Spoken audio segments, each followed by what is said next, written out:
welcome to the launch of our new channel, TriFacta Exchange. TriFacta Exchange is a talk show hosted by Natalie Aldajani, Chris Cow, and Malik Muhammad. We three individuals openly discuss our many perspectives based on our own facts of life. This show highlights the exchange of our valuable information with the hopes to inspire like-minded people to grow together with us and make this world a better place to live in. Today's episode covers the story of how we met and how we came to become TriFacta Exchange. On a chance meeting, actually. Very chance. So I was headed to go see my work husband, who was losing a battle with cancer. And I was in a weird headspace and I wasn't really thinking about communicating with anybody. I thought I was going to be doing a lot of self-reflection stuff, but unbeknownst to me, it was kind of impossible because I had a little elephant-like head pillow. And it's like, I meant to bring it with me actually. It's like it looks like a Beanie Baby that's been like blown up. And it got caught on someone's chair as I was dragging my little tiny suitcase through the aisles, busted open. All the little white beads started going everywhere. So I'm like, sorry. Like I have to say I'm sorry. Otherwise it's just like that. I look like that asshole, you know? And then they start spilling all over this kind gentleman that's already in his seat. I'm like, I'm so sorry. My elephant's brains are just like busting out of here. He thought my dumb humor was funny. So he started talking to me.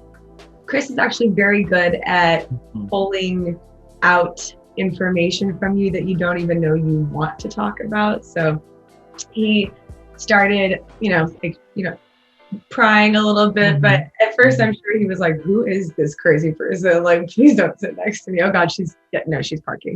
Like, yeah, it was, that flight was it was like any other flight. And I sat down first. It was 3 rows, 3 chairs in the seat. And so she was walking down, and when she puts herself down, her little bean elephant explodes of white cotton. Everyone's like, what is going on? This woman has way too much going on, but she's smiling, she's saying sorry. And so I took it as a sign of endearment. So it was really entertaining to watch her situate herself. And so I was trying to be polite and say, hey, it's fine. It's okay. Don't you worry about it. You do what you need to do. And I will maybe perform brain surgery on this elephant. And here comes along me. I'm after this entire situation has already happened. Everything's cleaned up. I didn't even know the beanie bag thing was the thing. I pop in, and I'm one of the last people to get on the flight actually, and I stow my stuff away, and I look, and I have the window seat. Thank God. Your boy was tired. He's tired. I was ready to just come on this flight and sleep. So I gracefully inched past them. They let me in. I said hello. Didn't introduce myself or anything because I was not in the mood to talk. I just wanted to be on this flight and sleep. I was tired. It had been a long trip. I was actually visiting a friend of mine who lives in the Santa Monica area for the holidays, through Christmas and through the New Year. Wanted to spend some time with him. And coming back home, I was just exhausted. I was ready to sleep. So I'm trying my best to get some rest on this flight. But I'm overhearing constantly these very, very playful yet deep conversations. And me being the person that I am, I'm like, that's typically right up my alley. Like, I would naturally jump in and be ready to talk, but I was tired. So I'm trying to sleep. And next thing you know, so our flight was maybe 4 hours or so. And so about halfway through the flight, I check into this conversation because I'm like, you know what? They are really going in, and this feels like a good time for me to just hop in real quick. So I said one thing. I think we were talking about binge drinking, right? Yes, it was. They were discussing people indulging in things, and I was like, ooh, this feels like a place where I can hop in here. So I jumped in, and the rest is history. Right? Yeah, we created this deep bond across a short flight.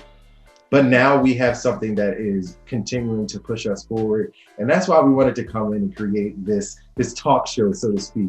We knew that we wanted to share some of those amazing conversations that we were having with the world. Yes. We really feel like the whole reason we call ourselves TriFacta Exchange is that your entire life you have your facts of life, things that teachers teach you, things that your parents are teaching you, values that you pick up on your own, like, okay, like, oh, that probably makes sense, you know?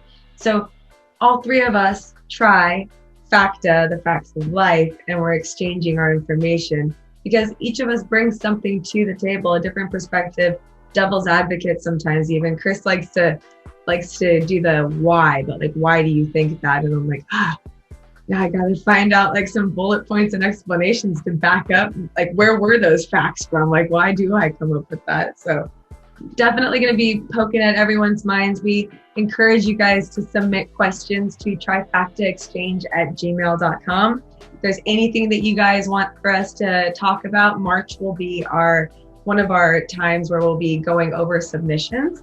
So please look out for that. Yeah. So Chris, why were you on that plane that day? Like, where were you coming from? Okay. Yeah, so I am originally from Los Angeles, and we were traveling to Dallas, and that's where I work. This was actually like my first big boy job. I recently graduated college about 2 years ago. Thank you. So it was right after the holidays, and I wanted to get back to Dallas so I can go back to work when the new year started. And so I spent about a month and a half over there, and it was just me taking my stuff back. I had a really good time visiting family because I haven't seen them all year. This is the end of the the start of the new COVID year, so this is beginning of 2021. And so I soaked up all the minutes I could with my family because I love them dearly. And then I just wanted to go back home and prep for the new year. So, that was one of the first reasons I glommed onto you, because I was like, oh my God, somebody who loves his family, like someone who has family values, like, yeah. I appreciate that. Like, I was like, what are you? Like, what's your ethnicity? Tell your audience, you know, like, yeah. Okay. I'm Vietnamese. I come from a very loving family. They emigrated from right before the Vietnam War, and they came to California and they started a life. And I was born about 25 years ago, obviously, and then I graduated from California Polytechnic as a software engineer, and so I got a software engineer job out here. So I'm really happy to be here. Yes. You're such a badass, seriously. Thank you. Malik, can you please tell us a little bit about your background? What's your ethnicity? Where are you from? Of course. So, hey folks, my name is Malik Muhammad. I use he and his pronouns, and I'm so excited to be here with you all to exchange a bit. So I'm originally from Upper Darby, right outside of West Philadelphia, born and raised. And I have an interesting little story. So right now, I'll tell you a couple of my major salient identities. So of course, I'm a Black man, right? African American. I also identify as agnostic. I'm an agnostic humanist. And we'll probably dig into that a little bit later at some point. But I identify as an agnostic humanist. And I'm also bisexual, right? A proud member of the LGBTQ plus community. So that's a little bit about me in that regard. But so I grew up in Upper Darby, beautiful, diverse space with all different types of folks from around the world. It was really, really beautiful. And then I went to Westchester University of Pennsylvania for undergrad in psychology. I got my degree in psychology with a theater minor. I'm also an actor, singer, dancer on the side. That's my little side hustle. You know, always finding ways to express my creative side, if you will. And then I stayed at Westchester for grad school in higher education counseling and student affairs. So I have my master's of science in higher ed counseling and student affairs. Yes, hello. And then, so right out of grad school, I got hired at Bloomsburg University. I was working there for a few years as their coordinator of sexual and gender diversity, basically directing their LGBTQA resource center. And I loved the work that I got to do there. It was an amazing school, amazing institution, but it was out in the middle of nowhere in Northeast PA. And I'll tell you right now, it was not necessarily a place for me, Black person, queer person, but also as a young professional. There wasn't a lot happening. So I was looking to come back and be more in a metropolitan area so I could also, curtail and craft my artist side. So I was looking back in the Philly area. And now I currently work at the University of Pennsylvania for their LGBT Center as their associate director. So that's a little bit about me. That's what I'm coming into this space with. Really excited to be engaged with some amazing folks. So one of the reasons we wanted to put this together as well is because we're also different, right? We're also different. We're all from different parts of the world. I'm on the East Coast. Natalie's in the West Coast. We have Chris in the Central. So it was just a nice mix of let's bring these rich, different experiences to each other. And with that, I want Natalie. Natalie, tell us a little bit about what you're bringing into our space and into our conversations. Thank you, Malik. I appreciate you. So I'm Natalie Aldajani. I use pronouns she, her, hers. I am Palestinian, Japanese, and Irish, British, Scottish, Cherokee. You guys don't have to remember that. I'm not going to test you at the end of the day. I will remind you. So I was brought up with like a whole bunch of different belief systems. I do believe in God. I believe that Yahweh, Allah, and God are all the same person. Well, not the same person, excuse me, I was misspoken. I will edit that out. But I believe that they are all the same God. And I believe that we all pray to the same God and genuinely all want the same things. The higher spirit, basically, that's looking down on all of us, wants us to treat each other with dignity, respect, everything. But the whole thing that we really glommed onto each other with was the fact that the empathy was real between all three of us. The thing that I think the world lacks in general, regardless of your religion, regardless of your background, everything is empathy at the end of the day for one another as human beings. Mm-hmm. So Chris could feel my aura. He could feel me like down in the dumps because I was about to deal with losing somebody who was very close to me. And I had just come to a conclusion that, everyone wants to know what their life purpose is, right? And no matter what you believe, you have that question at some point in time. Like, why am I here?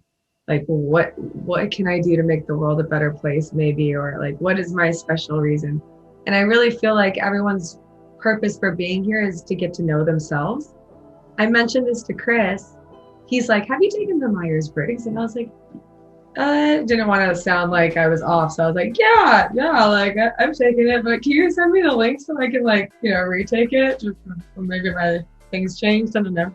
He knew to wait. Like he knew my personality enough to wait to send me the link until after I came back from the trip and was in a better headspace. Yeah. I got to take it and right away the boys sent me their results also. We're all ENFJs. I mean, no big deal. Yep. 2% of the population sitting, all three of us in a row. And I wasn't even supposed to be on that flight. Mm-hmm. It was a super serendipitous occasion that made it so that all three of us came together. But, I felt the synchronicity. I felt it in the air. I don't know about all of you guys at home, but as soon as 2021 hit, 2020 was just such a, excuse my French, but shit of a year. Like it was awful. 2021, the bars were low already, but it just already, I could feel the energy in the air. It's like either you go with it or you're going to get left behind. And these guys decided to just get on board with me immediately. And I appreciate you both so much for taking this journey with me. Yes, we were to jump in. And, meeting you two was a great way to start 2021. Oh, yeah. Our flight was on January 5th. And I think, as Natalie was saying, this past year was horrendous with the pandemic, with the social injustices that we were seeing. I've been coining it the global awakening to racism and oppression in our country, right? It felt like there was no light at the end of that tunnel, yes. Right? And there was this automatic assumption of, 2021 is going to be a new great year. And we've already seen things not so great. But January 5th, that day, being on that flight with y'all, that was the best way to ring in this new year, to start thinking about the human connection that we all have, right? And allowing that to be the basis of what drives us forward and how we continue to move and be a better people, is through that empathy. And it started with that flight. And I was like, I was trying to stay out of it for a while because I didn't want to talk, but I'm glad. I'm glad that we three invested the time and energy to start engaging in so many of those different conversations, because we wouldn't be where we are today. But also, it was just the perfect way to end a shit year and start to think about a new direction of what this year could be. But thank you for not being in your own shell, Chris, because otherwise all three of us would have been having like all this great energy and just been like, hey, you want a mix? Mm-hmm. Some gum? You know? You were the glue for us, Chris. You kept us. Yeah, I think it was just what I usually try to do, that I kind of just sit around and watch people, and when I feel like or believe that someone has something to say and I have something to learn from them, I give them a safe space to talk because I want to hear what they got to say, you know? Yes. So important. I love that you phrase it in this way of learning from each other. Yeah. We just exchanging our stories, our experiences, we learn, we grow, we get to broaden our perspective on what life can be, right? We are taught to be very, very selfish, you know, especially in America, right? America is a very individualized space where we are just do what you can for yourself and your own and to get ahead, right? Yeah. So we get caught up in ourselves and our own perspectives of how we're navigating life. But when we take that time and just take a step back and listen to the experiences of others, we are in a whole new world. So I want to say thank you to Chris and Natalie for opening my perspective to some degree, right? Of just like what life can be outside of what I think I know. Because you do think this way on your own, but then you see so many people acting for themselves that, I mean, you see something a couple of times, you're going to be like, that's the norm. So then you start to feel those feelings of like, everybody sucks. I don't want to be around anybody. They're all inconsiderate. But I feel like just like a chain reaction for bad behavior, I think that good behavior can be done the same. Like people holding doors open for each other. And then I see somebody else grab the door for somebody, paying for someone's coffee at the drive-through. And then the next person pays for the person behind them, and it just continues. Like, I think that kind of energy is like the paying it forward kind of thing. It can catch on fire and it can help the entire energy of all of us if we can freaking work together, agree to disagree. I love when people have other differences in opinion. I don't want everyone to think the exact same way as me. Like, please challenge my mind. I'm gonna ask questions. Just be patient with me. Like, or don't, but I'm still gonna ask questions. Patience and grace. That's what we need. We need patience and an opportunity to allow ourselves to learn outside of ourselves. Yeah. Right? Like we have to be, it makes me think about this quote. The late great Dr. Martin Luther King Jr. once said, an individual has not started living until he can rise above his narrow confines of his own individualistic concerns to the broader concerns of all humanity. Amen. Right. That speaks to my soul. It has been my favorite quote for the longest time, because what it is really allowing us to see is, yes, we're selfish, right? And you're allowed to be, right? You need to take care of yourself. It makes me think of that metaphor of when we're on a plane, if something is going down, you have to put your own oxygen mask on first before you help others, right? So it's okay for you to take care of your own. But how and when do you step forward to pay attention to the concerns of all of us? Because when you think about it, we are nothing without each other. Absolutely nothing without each other. I agree. So we have to allow that to be the driving thing that continues to push us forward, right? How are we being of service to ourselves and to each other at the same time? I think this channel in general, I think that we're going to allow for people to realize that they aren't alone in this fact that like we care about other people's feelings and can actually do something about the hurt in the world. Like, let's talk through things like even just the scuffles between miscommunications with colleagues, friends, like being able to talk it out. We can teach you communication methods. Like, we're going to be able to talk about topics that you can start bringing up with people that you normally wouldn't touch on after hearing three different perspectives from three very different people from three different places in America. Like, so we're going to give you guys a little bit of a different perspective, triley, three-way. Chris, when you found out that you were ENFJ and you were reading about your own personality, like, was it eye-opening? Did you agree with everything initially? I'd say for the most part, I agree. But more importantly, what I focused on were the negative parts of my personality. To say like, hey, you know, you do this, this, and this. You take actual offense to these things when people say things this way to you. So try to realize that it's not an attack on you or your character, but we're trying to fix a problem, or like we have a problem together. That's not like, it's not your fault per se when something is wrong, but we just trying to work this together, you know. That's a great way of looking at it. Right, yeah. So like our personality is considered on Myers-Briggs is the protagonist, and we are a people person. We fight for the people, so that means we take a lot of criticism, sometimes personally. So when something goes wrong and they say, hey, this is not the way we like to do it, I think you're wrong. It's like, oh shoot, if this person doesn't like the way I did this person doesn't like the way I do it, and then you spiral, and that's like, it's not okay, it's not productive. And so working on that and open communication is really key, like Malik said. So just I remember bringing up a really good conversation point. Malik, remember it was impact versus intent. Yeah, and that was a really good conversation. Can you tell me a little more about that again? Yeah, so when we think about how we engage with other people, all forms of communication, I don't care if it's in person, over the phone, here in our Zoom space, text message, whatever it is, it all boils down to intent versus impact, right?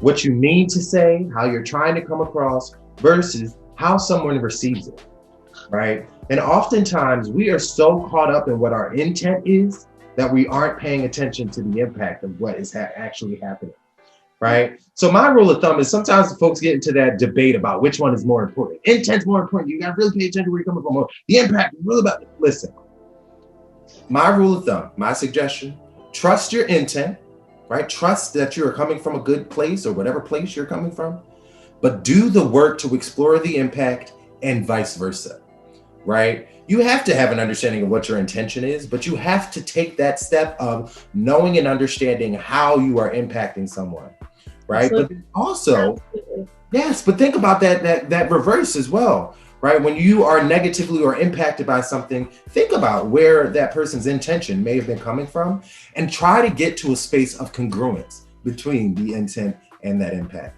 It's hard to do sometimes, but if you are willing to take that effort, it works out. I've had 3 instances recently where I'm trying to give advice to somebody and I use a word that they don't use in their everyday. So to them, it came off as like an aggressive word or a negative word. And I was immediately like, oh my God, the road to hell is paved in good intentions. I did not mean it like that. Like, thank you for explaining that it made you feel that way. Because had my friends not been open communicators, it could have been somebody that I actually really offended by using a word when I'm like, by this, what I mean is this, you know, like I'm gonna have to give you 3 sentences in order for them to understand where I was going with it. But then I have the opportunity to do that. I could have just offended somebody and lost a friendship or a connection or something like that. Even just in like work with sales, you could be talking to a customer and you could say something that offends them and have no idea. Like when the intention behind something is very important, but also how it's received, even if it's not how you meant it. Accountability and just saying sorry, I feel like it's not that hard. Yes. It makes it so much easier just to talk to each other. I'm so glad you mentioned accountability because it's really about taking responsibility for what you have just done, right? Although it may not have been your intention, you still need to take responsibility for it and acknowledge it, but also apologize, right? Apologize and move forward, right? Don't make it this huge thing because then you end up making it about you. Oh my gosh, I'm so sorry. You know, I really didn't mean it that way. I was actually coming from this and blah, blah, blah. Whoa. Counterproductive.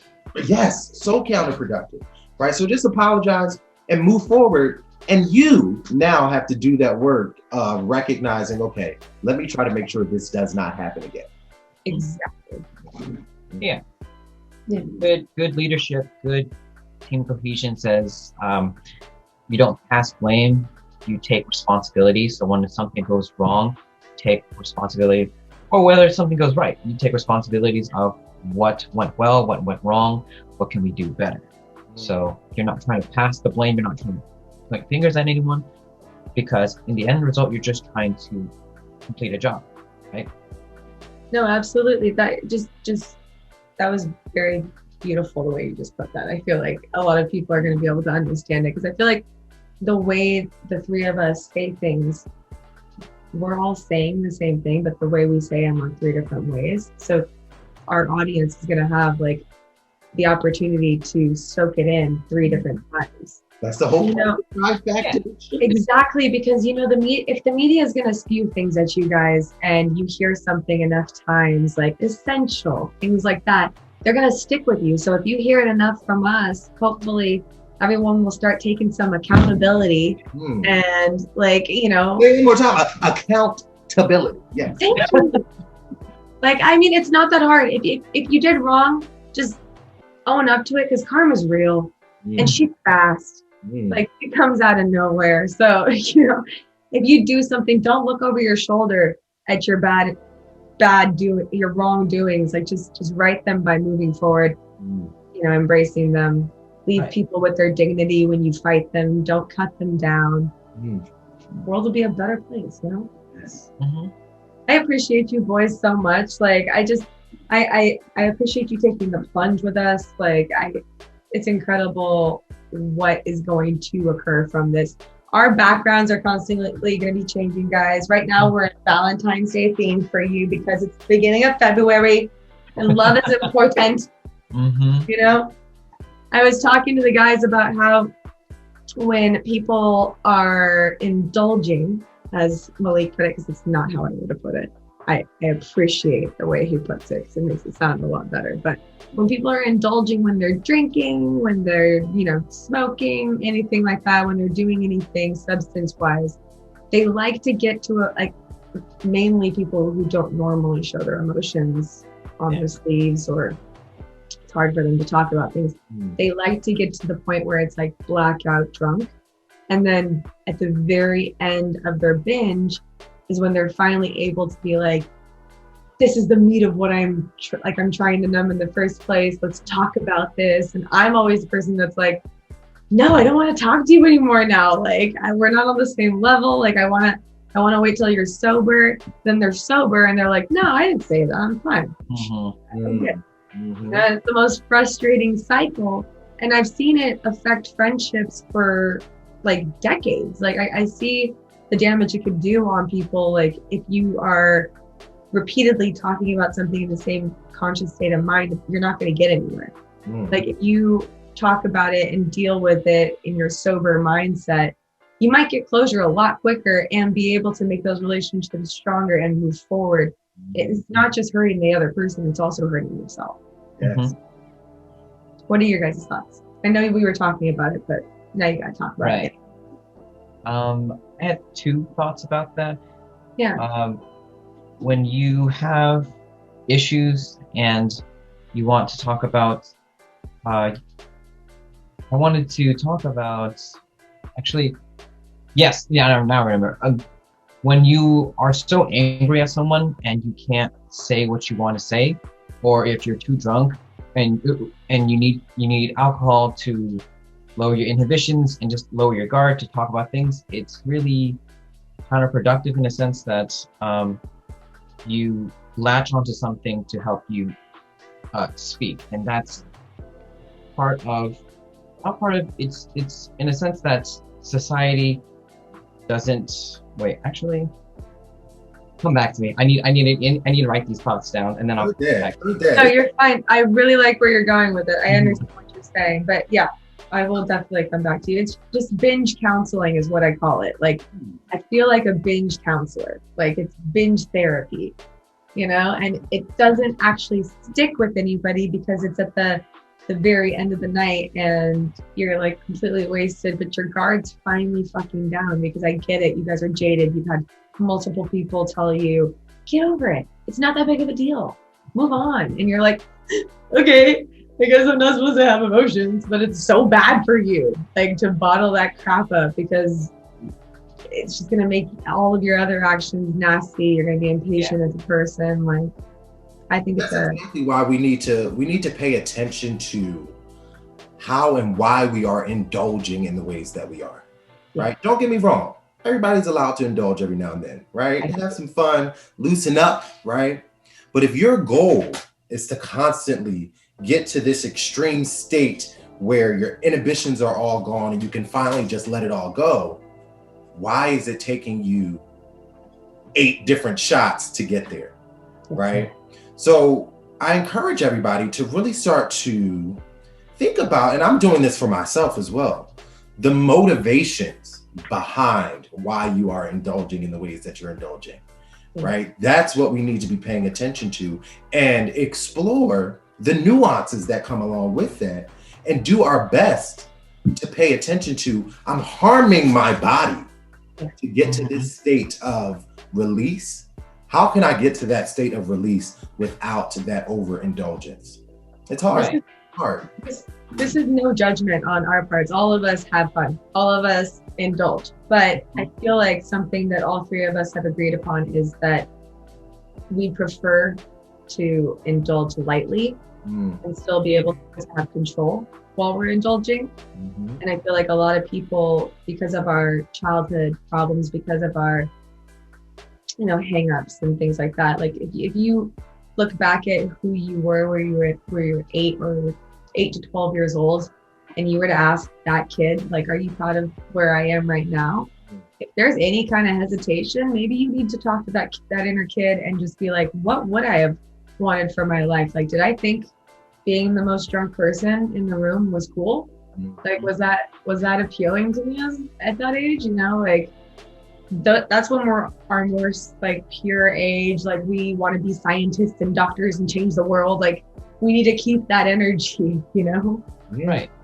So, like, a lot of people drink for different reasons, and whether or not it's good or bad, you kind of think to yourself, like, hey, am I drinking to have a good time? Or, hey, am I drinking so I can finally unload some of this emotional baggage that I'm involved in, because I trust my friends, I want to be around them, and I want to talk to them, but I don't trust myself to say the right things, so why not just let it all out? Let the word garbage come out, and whatever happens will happen. And it's not okay, because in a sense that you can't control what you're saying because you are inebriated. So I wanted just to say that, like, these conversations need to happen when you're sober. But what are the things that are stopping you from doing that? Is it the way you were brought up? Oh, my family doesn't show emotion that way. We don't say I love you to our friends and family. It's like, it's not cool. It's like, but really, is it? So, and if you need to say certain things to get past certain things, figure out what's stopping you. And if it's your friends or the environment you're in, you got to talk to someone who you trust, and you can be emotionally vulnerable to. That's really hard to do, and it's a life journey that you're trying to solve. Yes. Chris, I think that's exactly part of why we're creating this space as well, right? Is to promote a chance to just talk openly, openly and authentically, without that pressure of judgment, right? We know that we're going to be sharing this in all different types of spaces, but I don't care, because exactly, we're here just talking. You know what I mean? And to be able to come from that genuine place is hard to get to. Right? Yeah. For lots of different reasons, for lots of different folks. So we want to create a space where you can let that judgment go, where we can just exchange in a way that is from a place of authenticity without being worried about being judged. Yeah. Right. I mean, we're going to ask questions. but that does not mean that we are judging, because we need to ask all of the things that everyone else is uncomfortable asking. Yes, ask the hard questions. It's not just a hard question, it's actually like very interesting. Like being so many different backgrounds, like I'm constantly being asked questions, but who doesn't like talking about themselves? Everyone likes talking about themselves at the end of the day. Even the most introverted person, they're like, oh, well, yes, my grandparents are from this place. You know, like everyone has a story. And it's just about asking people. So it's not just going to be us three on this channel. We are going to bring in important people in our lives on certain months that we're going to interview and share with you guys. Like these are very special people to us, and you know, their advice on life is something that we appreciate and have grown from ourselves, and we think that everybody else can relate, and we're really excited to share them with you. Yeah. I think next month, what are we touching on next month, guys? Hey, what's our plan for next month? Well, one, we got a lot, right? This is our first episode. So one, thank you for tuning in. And two, we're excited to see what this grows into as well. So we hope you'll follow along, keep up with us, and see kind of what we can make this be together. Because we need y'all. We need y'all to give us suggestions, thoughts, things that you want to hear us talk about, things you might want to ask us questions about, whatever it may be, right? We're really interested to see what this can be. But we're starting here with just talking, because that's where it all begins, by bringing things to the forefront. I appreciate you. Sorry. Okay, let me get back to the. All right, let's see. So our goal is to discuss topics all month long, the three of us, figure out who our guests are going to be, and then get to you guys at the end of every month, kind of like a recap of the month. This is the meat that we're going to go into, and it's also going to start the next month off. So you'll be seeing videos from us every single month. So for the next year, there will be 12 released. We hope to keep them within 30 to an hour. We're learning with you guys, so let's see how this goes. I think that next month's topic is already picked. We're going to dive into the personality types. So I think I'm actually going to share on our YouTube, Vivo, all of our socials, the link to take the test that Chris originally sent to both of us.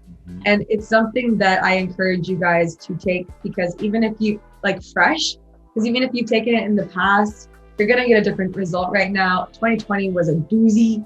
Like you need to answer as transparent as possible with yourself. Right. Like even if it's not what society wants you to answer, like you need to be deadly honest with yourself. So I had my husband do it.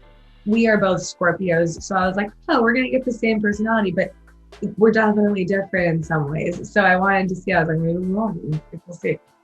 Complete opposites, you know, and him reading about himself, like the way his face when he was soaking up that information, like you can just tell people like to be like, oh, this makes so much, this is why I do this. This is reassuring. There's other people that think like this. Like it's such an encouraging, like mutual feeling, like, oh, we're all connected kind of thing, and we all are necessary in the process of this life. So right. Read about yourselves. If you have a partner, read about them. Exchange a little activity.